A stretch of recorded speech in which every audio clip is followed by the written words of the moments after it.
Sabi ko po, taga Quezon. Ha? Di ba maraming NPA sa inyo? Oh, so, sabi na, di ba nakakatakot sa inyo? No, ako po'y naging governor. Di alam naman natin dito sa Quezon, palaging sinasabi po, pag napunta ka sa syudad o sa labas ng Quezon, at may nagtanong sa iyo, no? Ako po'y nag-aral ng pagdodoktor, pagtanong sa akin, taga saang province ka? Sabi ko po, taga Quezon. So sabi nung kausap ko, ha? Di ba maraming NPA sa inyo? Oh, so sabi na, di ba nakakatakot sa inyo? So ganyan po talaga, hindi po ito kahit sino po siguro sa amin na nagpunta po ng Maynila, no, at nag-aral. At natutuwa tayo sa pagdaan ng panahon, unti-unti na nawawala yung stigma. Okay? At nawawala po yung stigma. Gusto natin totally tanggalin yung ganung pagtingin sa ating lalawigan. Tama po? At yan po'y mangyayari dahil una, nandito kayo ngayon sa aming harapan. At pangalawa, kayo ang mga magiging instrumento na katulong namin sa pamahalaan para totally lahat ng mga sumasama doon sa labas, no? At lumalaban sa gobyerno ay ituwid natin ang kanilang landas. So, patuloy natin itong i-maintain, no? Na insurgency free. So, tutulungan niyo po kami na hikayatin para pag pumunta kayo ng Maynila at tinanong kayo kung taga saan kayo, sasagot nyo at ipagmamalaki ninyo na kayo ay galing sa mapayapang lalawigan ng Quezon. Anong kasunod? Pagkatapos po na kayo'y magbalik ng tiwala sa pamahalaan, ano po bang inyong inaasahan na gagawin sa inyo ng pamahalaan? Unahin ko na kay Kagawad. Ang inaasahan po namin ay yung malalim nating pagkakaisa, sapagkat alam ko ang pagkakaisa ay lakas ng ating bayan at ang ating pagkilos ay ito'y tagumpay na ating inaasam. So, maraming salamat, Kagawad. Sa pananaw naman ng isang, parang ito, medyo bata pa ito. Ilan taon ka na? 23. So, kabataan pa ito. Sa pananaw ng isang kabataan, okay, na dating sumama sa mga lumalaban sa pamahalaan, ano ang inaasahan mo ngayon na ikaw ay nagbalik loob sa ating pamahalaan? Anong inaasahan mo na mararanasan mo at gagawin na sa tingin mo ay ikasisiya mo, ikatutuwa mo? Bilang pagbabalik po ay yung pagpapasalamat sa pamahalaan at binigyan kami ng pagkakataon para magbago.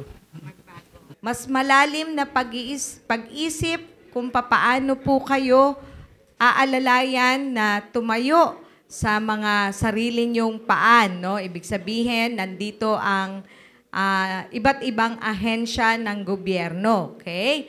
Kaya kanina nung nagsalita si Sir Edwin, bukod doon sa maging katulong kayo para maitayo ito, yung pangkabuhayan, maalalayan kayo. So, kayo po ay i-interviewin, titingnan, ano ang pwedeng maitulong po sa inyo. And I hope na sa pagdaan po ng panahon, habang kabi gumagawa ng paraan para kayo matulungan, tinutulungan nyo din ang inyong mga sarili. Tama po?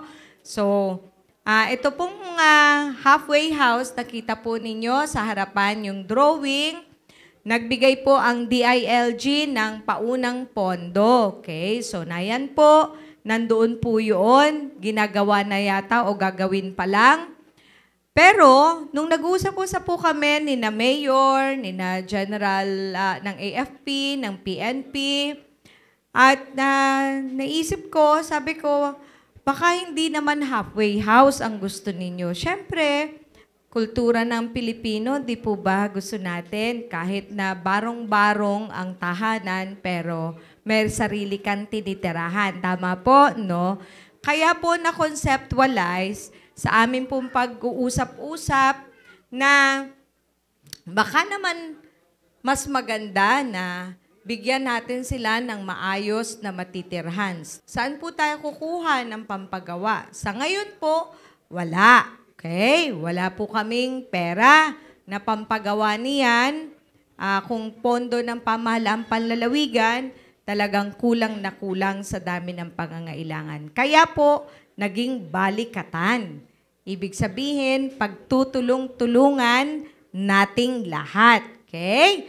Ibig sabihin, yun pong pamilya namin ang magbibigay ng materyales para po masisimulan natin itong bahay na ito. Okay? So, balikatan. Okay? So, simula pa lamang po yan, syempre ang kailangan namin ay yung mga iba pang mga activities o mga programs na pwede na habang tinataguyod ninyo ang inyong mga sarili, may na itutulong kami. So, kayo din po magsasabi sa amin, ano po ba ang gusto nyong gawin? Gusto nyo mangisda? Eh di hanapan po namin kayo ng bangka na may motor. Tama po ba? Gusto nyo pong magtanim? Hanapan po namin kayo, mayor namin ng lupaing tataniman. Di po ba? Bibigyan ng pantanim. Tama po ba? No. So, magtutulungan po tayo. So, ano pang mga pangangailangan ninyo? Bukod diyan, may nag-aaral. Okay? Taas nga po ang kamay na may nag-aaral sa kolehiyo na anak. Si Kagawad. Kayo po, may anak po ba kayo magkokolehiyo? Ha? Hindi pa college? Magka-college in the future. Meron po? Okay, yan, si nanay. Tuturuan ko po kayo, ha? Alam niyo po, mahirap ang buhay, pero ang pangarap nagsisimula sa magulang. Okay, so, dapat po, mahirap ang buhay, pero kahit baby pa, bata pa, sabihin niyo palagi na pangarap ko na ikaw ay maging isang doktor. Pangarap ko na ikaw ay maging teacher, maging pulis, maging sundalo. Okay? Bakit? May programa naman po ang pamahalaan. Kaya ako po'y tinatanong sapagkat meron po tayong full scholarship pagpapaaral. Ano pa ang problema nyo? Nagkakasakit. Tama po?